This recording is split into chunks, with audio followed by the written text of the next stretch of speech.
We welcome you to the Home Depot SEC on CBS.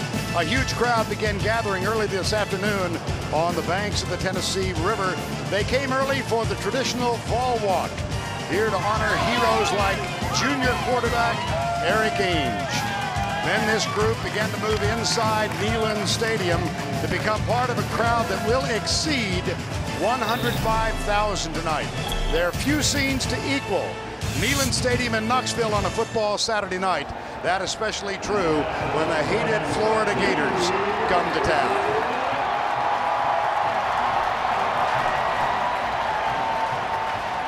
Good evening, everybody. I'm Vern Lundquist along with Gary Danielson and Tracy Wolfson. Welcome to the second half of our SEC doubleheader on CBS. Earlier today, Auburn with a thrilling win over LSU to seize control of the SEC West. Tonight, either Florida or Tennessee, these two bitter rivals will, with a victory, seize control early of the SEC East. It is with great anticipation and excitement that we welcome Gary Danielson to our CBS broadcast crew. Great to have you here. Vern, I've been waiting a couple weeks for it, but I couldn't be more pleased. I'm thrilled to be here, and served me up a pretty nice place to do my first game here. Yeah, we tried to give you a couple of heavyweights here. Well, and maybe that should be the word. Heavyweights for a lot of reasons, and the biggest, I think, in a game like this is two teams that can literally knock each other out from any position. It might be corners on interception, offensive linemen with pancake blocks, wide receivers that can take it to the distance, or a kicking game that can be a disaster like it was last year for Tennessee. There's no glass jaws in this game. They're going to show up. Gary, how do you explain this resurgence of junior quarterback Erik Ainge? Vern, I've been there. Sometimes you got to get humbled, and I think last year Erik Ainge was humbled. Such a great freshman year, came back with such bright thoughts coming into his sophomore year, and it all went away. This was the bottom right here against LSU, that play right there. But Erik Ainge caught a break. Got a new offensive coordinator, David Cutcliffe. He went back to work. He started from his feet. He worked his way back up, and he's been brilliant the first two games of the season. Well, down in Gainesville, senior quarterback Chris Leak is now in his second season under Urban Meyer and really playing well. You know, Vern, I think he's put 3 years of tough work with different coordinators and different offenses to come to this season right here. This is just the start of it. For be the Florida quarterback, you're expected to lead your team to a championship. That's Chris's goal, and it's an opportunity for him. He's got a good football team, a lot of talent around him. It only starts tonight. This is the 10th time in the last 11 seasons these two teams have met in the SEC opener. We'll be back with more from Knoxville right after this.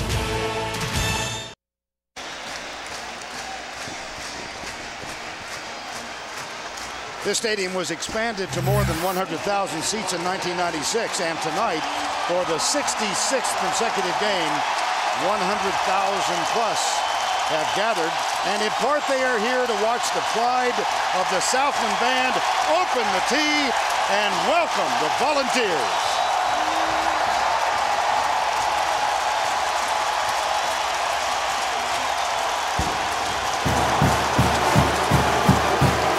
South end of the field, the Gators of Florida.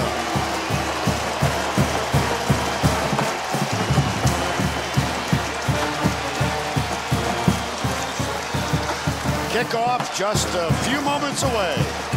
Back in Knoxville after this. This game, as are all of our games, the SEC on CBS, brought to you in high-definition television. In the win over the Air Force Academy last week, senior defensive tackle Justin Harrell suffered a ruptured biceps tendon. It is a very serious injury. For more, let's join Tracy Wolfson. Thanks, guys. Everyone thought Harrell's collegiate career was over. Everyone, that is, except Justin Harrell. On Monday, he said he woke up, he felt okay. He talked to the doctors, and they said he was at no risk to do any further damage. So the senior star is suited up and ready to start this game. He will be wearing a brace on his arm to keep him from hyperextending it. He will then undergo surgery next week and then deal with 4 to 6 months of rehabilitation in hopes of getting ready for the NFL Combines. He told me, I have one more chance to play Tennessee football. I'm just trying to play the best game I can and help this team win. Guys, back to you. All right, Tracy, quite a story. It is a beautiful September evening, 79 degrees.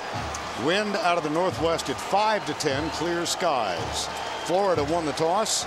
They deferred the option to the second half, so Tennessee will get the ball to open this game. Austin Rogers and Lucas Taylor are the two men deep. Jonathan Phillips, a sophomore from Wellington, Florida, will kick off.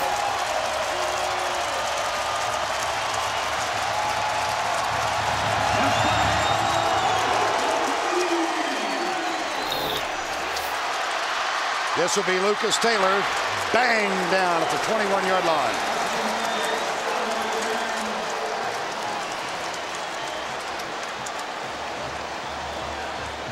Eric Ainge, number 1 in passing efficiency in the NCAA after 2 weeks. And bang is the word that Eric Ainge has been using. He's been getting that ball in and out of his hands very quickly. The passing game has worked because no corners so far have taken away the short throws. See if Florida tries to take away the short passing game early. Ainge will have his 3 wideouts to the right, and he opens in the spread. 4-man, 5-man rush for Florida. Here's Ainge going deep right side. Man wide open. Diving try, and it's defended by Reggie Nelson. He picked it off on the opening play. Tennessee tried to play off that short passing game and go for the bomb on first down. Eric Ainge, wide open receiver, and let that ball hang. That ball needed to be darted out there. Against Florida's secondary, you cannot lay that ball out. The free safety, Reggie Nelson, comes across, makes the play on it. That was pretty simple interception. You think you got a guy wide open, but Vern, this ain't Air Force. As we have learned. Nelson from Melbourne, Florida. And now here's Chris Leak. That's Nelson's second interception, third thrown by Ainge this year.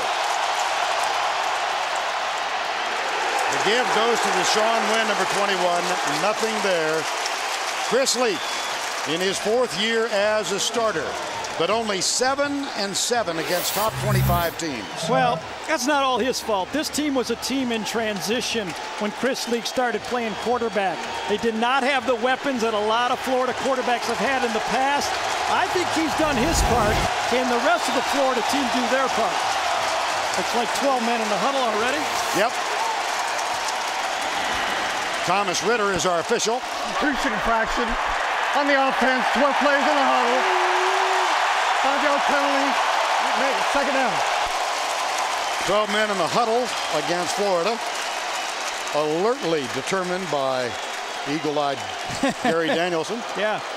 Got to wear those glasses to read now, but I can still see that down on the field. After the 5-yard mark off, it's second down and 16.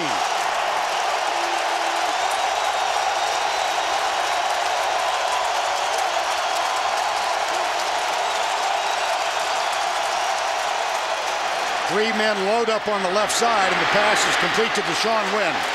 Breaks the early tackle from Gerard Mayo, and then Jonathan Wade made the tackle. Let's check the offensive lineup presented by Applebee's. Troutwine, Tart, Rissler, Drumiller, Carlton, Metter. The front offensive line. The only returning starter is Rissler. Baker, Caldwell, Keaston Moore in the backfield, Latsko, and Jamel Cornelius. 3rd and 10.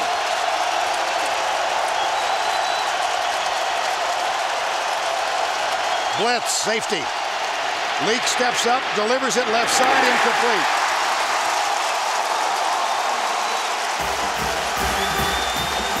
I'm really surprised Florida went with an intricate pass route. The MO for Tennessee last year was they're going to come after you. They come after Leak on the first play, and Florida is running an in and out to the outside. Not enough time to throw that route. That's a bad call. Eric Wilbur is on to punt for only the 5th time this year. Austin Rogers, one of the wideouts for Tennessee. Swinging gate of a punt formation here almost. Yes, it is.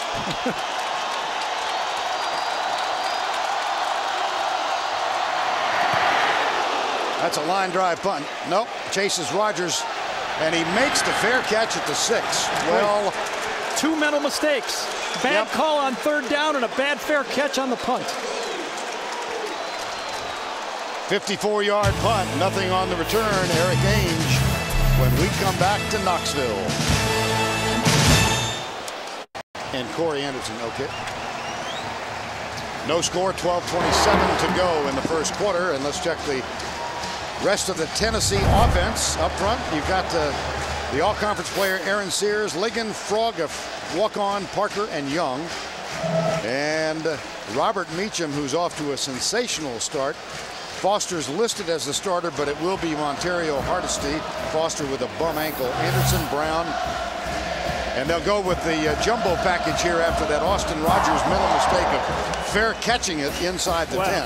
And an interception from their quarterback. That often happens. You go to the running game, at least when I played it was. High formation, first down from the 6. Play fake. Little pass into the flat. And it's out of bounds at the 11-yard line. Pass to Corey Anderson, speaking of heavyweights, 260-pounder. Here's the defensive group. This is a really good front four. McDonald, Thomas, Cohen, Jarvis Moss. The linebackers, Crum, joined by Seiler and Everett. Both of those two fellas are really good. And Lewis, Nelson, Tony Joyner, and Smith in the backfield. Handoff, nice little move by Hardesty, but he runs into a defensive man after no gain. You know, when you sit up here and you just look at it, both defenses are going to put men in the box. They're going to put 8 or 9 guys up there. Both defenses really have the same style, and they're saying, if you're going to beat us, you're going to have to beat our corners. It's just as simple as that. Until both teams show that they can throw the ball effectively, it's going to be really tough to run it. 3rd and 4 from the 11. Blitz. Ainge reads it, gets rid of it. First down out to the 19-yard line. The catch made by Robert Meacham, number 3. You know, Gary, you talk about the deficiencies in this team, and we chatted with Philip Fulmer and with David Cutcliffe. They both seem to imply that the wide receivers fell short a year ago. In fact, David Cutcliffe told me that when he was watching the game, he'd like to go down and kick one of those receivers' butt if they didn't get off that bump and run a couple times. Receivers have to get open. Nothing works if they don't get open. And last year against Florida, they just didn't get open. Meacham already averaging 148.5 per game.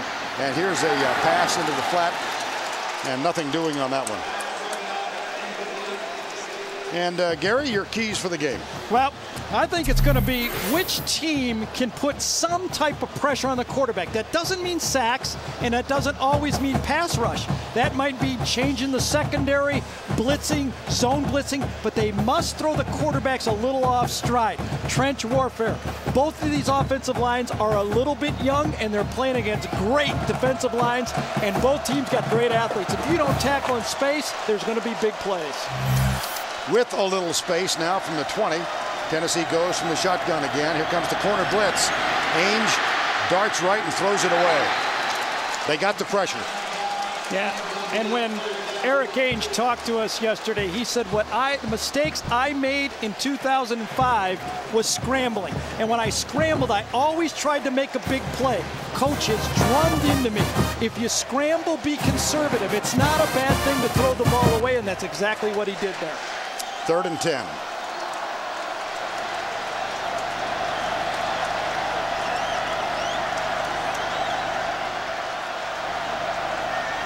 He got that audible from the coach, from the sideline.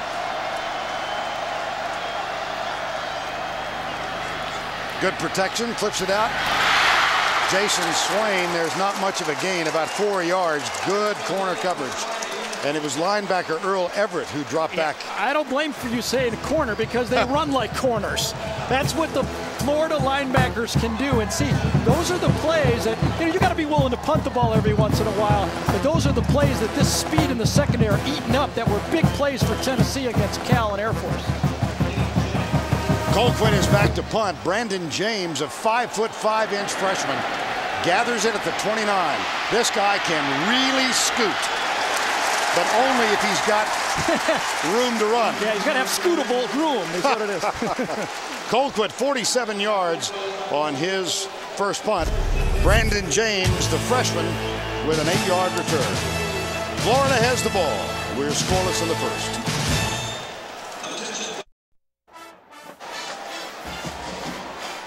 We are scoreless in the first with 10:21 remaining, and time now for the Hartford Playbook. Gary, take us through it. Vern, coming into this season, everybody was saying, would Urban Meyer go to his Utah spread? There was so much to talk about it. This is what Utah used to do. They get guys off the slot and then run the option with a lot of different ways to attack the defense. Here Alex Smith fakes inside, fakes the pitch outside, and the quarterback was the runner. That was the attack that really made the spread option go, the ability to run the ball from the quarterback position. Urban's offense really doesn't fit Chris Leak's style yet. But you know what Air Force did last week? You wonder if there might be a little bit more. Air Force ran for 281 yards with the flex bone against this Tennessee defense. 281. And lost by 1 when they went for a 2-point play with 1:30 to go. There's the handoff to Deshaun Wynn. Nice spin move as he gets through the line. And he's out to the 43. And let's complete the starting lineups by introducing you to the Volunteer defense. Up front, Xavier Mitchell, Harrell, what a story. Playing his final game, Turk McBride and Reynolds. Carl, Mitchell, and Mayo are the linebackers. And Inky Johnson, seriously injured. Right upper extremity, out for the season. So there's been some changes in that defensive lineup. Here's Justin Harrell. Second down.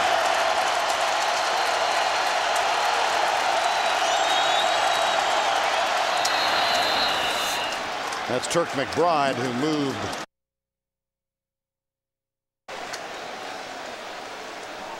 A lot of talk about 105,000 people here. Florida has used the silent count even at home in a game preparing for this football game.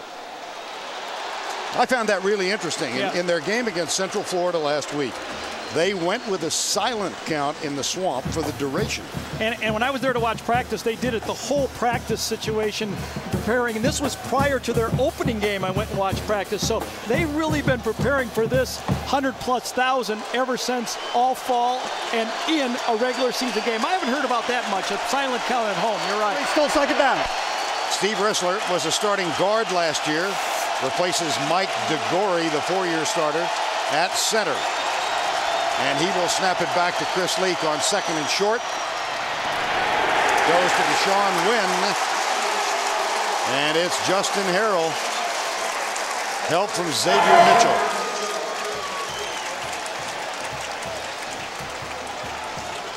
Silent count is off, and they'll watch the center's head. He'll turn it right before the snap. That gives the offensive lineman a little indication of what's going to happen. Unfortunately, big number 92 doesn't need an indication. He can just make plays. That's Marvin Mitchell, and it's 3rd and short. They stack the eye. Hand off, and this will be a first down Florida as it goes to the 3rd man through, Deshaun Wynn. Wynn is one of those who's been in and out of Urban Meyer's doghouse, more out or in than out. But he's really in shape this year, and Meyer had some kind things to say about it. Yeah, I don't think you have any choice if you're going to play for Urban Meyer. You got to get in shape. The way this offense is designed, he needs quick strike running backs. There's not a lot of blocking done from those positions. You have to be able to run the draw and get chunks of yardage. How bad was it? Urban Meyer, after spring practice, referred to his running backs as trash. First down and 10.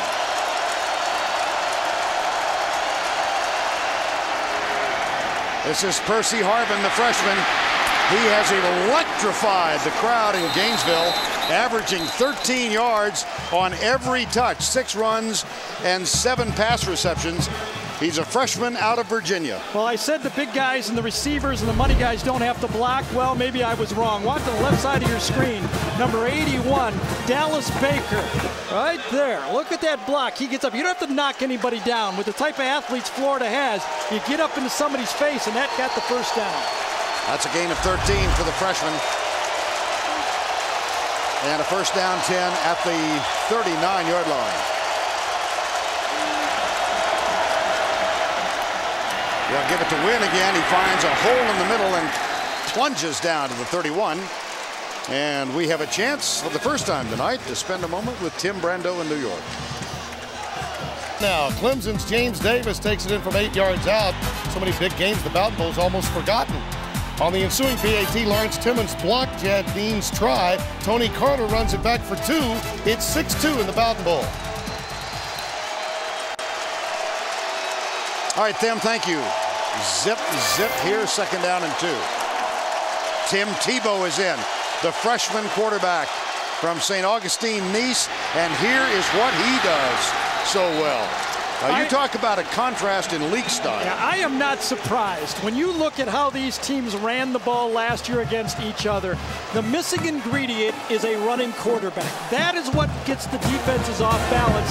And how hard can that be? If you know it, when you're 6'3", 225 pounds, and you run the ball like this, you don't have to have a lot of experience. He's not bringing them in there to read coverages. He's bringing them in there to be a fullback almost. Tim Tebow, you see all of the records he holds. Nice High School, St. Augustine, one of the most highly recruited quarterbacks in the country. Leak is back in there on 1st down. Leak has it, pulls back, fires left side, caught, out of bounds, touchdown. Good job of officiating. Jamel Cornelius, 21 yards. They beat Hefney on the play.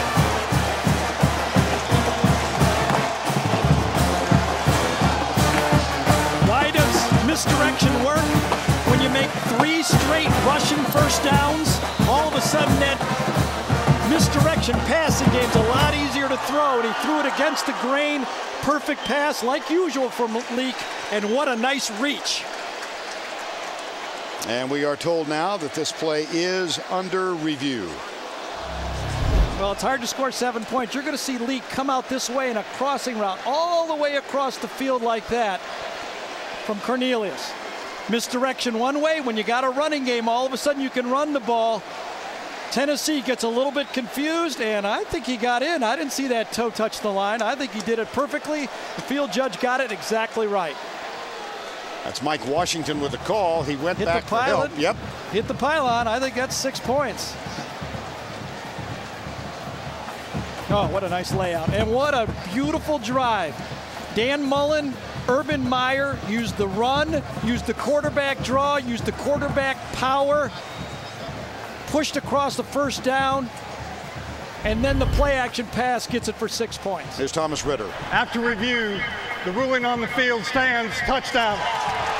Really nice piece of officiating with Michael Taylor, the line judge, and Mike Washington, the field judge. Make sure they got it right. And then upstairs, confirmed by the replay official. Don't know exactly what the communication was, but I'm sure he said, I saw him touch the pylon. Did his toe touch the line? No, it's a touchdown. Chris Hetland on for the extra point. Butch Rowley is the holder. There have been problems on these extra points between the snapper, the holder, and the kicker. 3 botched extra points for Florida this year. But this one, a little music, variations on a theme. Run, run, run, pass. Touchdown, Florida.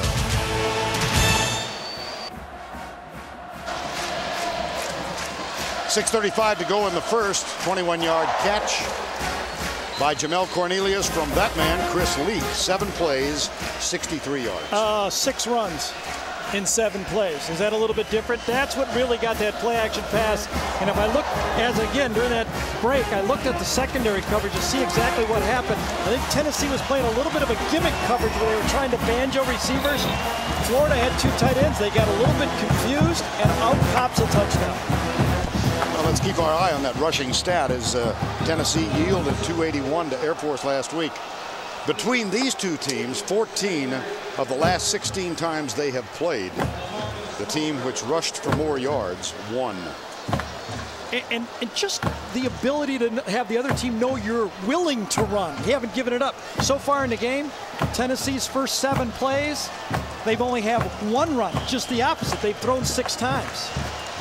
Remember Austin Rogers made that fair catch on the punt? Yeah, that tilted the field, didn't it? He's not back to return the kickoff. LaMarcus Coker is back for Tennessee. He's joined by Lucas Taylor. This one taken at the 18. Down the right side and out of bounds at the 35-yard line. Elix Wilson, the linebacker.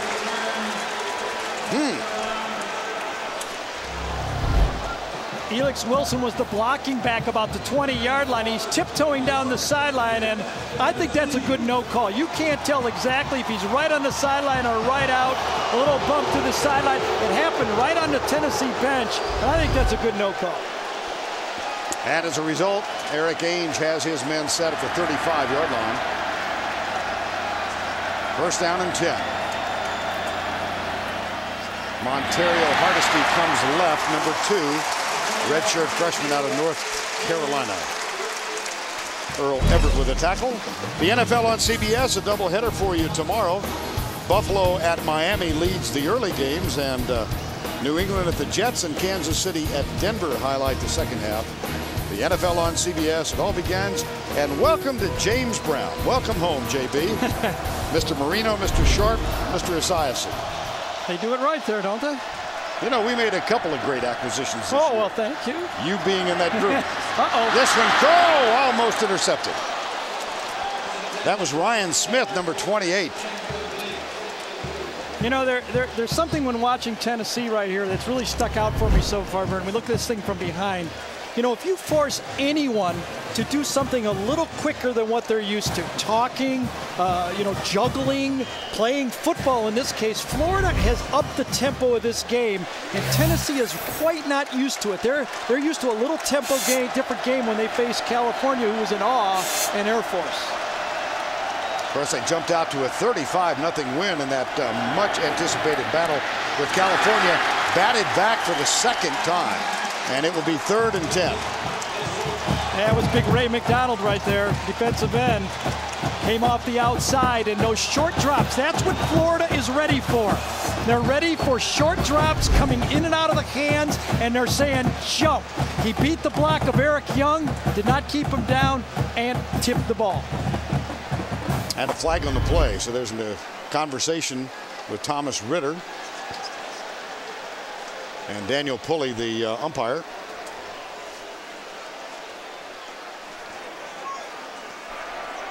Dead ball. Personal foul. Number 9. After the play, 15-yard penalty, 4th down. Wow. That's Brett Smith. Senior yes. Brett Smith. Missed last week's game against the Air Force because of a concussion. And maybe he'll plead that it's still lingering. I was thinking that. that's like a 15-yard gain for Florida, though. Britton Colquitt, the sophomore of the kicking Colquitts, is back for the second time. Brandon James awaits this one. Oh boy, Colquitt nailed it. But he might have outkicked the coverage. Here's Brandon James with a lot of room. I'm telling you, the guy can really scoot. Colquitt saves a touchdown. He sure did. He's listed at 5'7". Well, those who stand next to him say, I know, 5'5". Yeah, the flag down on the play looks like it's going to come back, but you can see there is no foul for an illegal block. Everything was legal. Whoa. Don't throw a yellow flag in front of 100,000 people if you don't mean it. Is that the kind of what you think here? Yeah, at least make it orange. Well, he gathered it over his shoulder. I think you made the right call, Vern. It was kicked a little bit too far for the coverage to get there. You see a missed tackle right there. And Colquitt actually tripped him, did he? And did he trip him or did he grab him? That was a trip. Should have been a penalty. Timeout.